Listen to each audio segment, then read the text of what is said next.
In this video, I will show you how to remove the Made with Emergent badge. So you can see it right here. Now the first way and the best way is to just export the code and import it into Cursor, Cloud Code or somewhere else.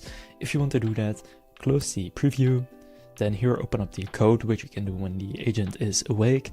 And from there you will get a VS link. So open that link and you can sign in with the password. And then you will get all of your code, which you can import to GitHub or anywhere else. Now it's kind of annoying that Emergent does this, that even if you are on a pay plan, they don't have a built-in way to remove that badge, which comes across very unprofessional, and that's kind of annoying. They should have an option to just delete it when you're paying for a plan, but they don't. So instead what you want to do is, if you want to stay in Emergent, tell the agent, remove the Made with Emergent badge.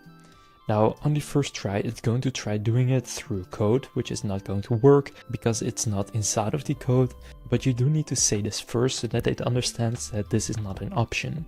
Now in this case it actually worked on the first try. If I now open this up in a new tab, it has removed it, but often it won't work on the first try. In that case you just want to say I need it gone, or keep trying, or for example say try removing it with CSS, and when you keep trying often it will work.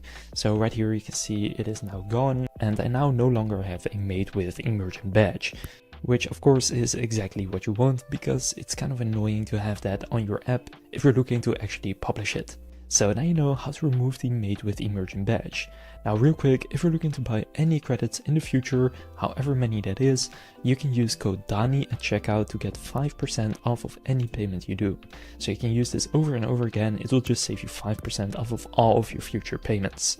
With that being said, I will see you in the next video.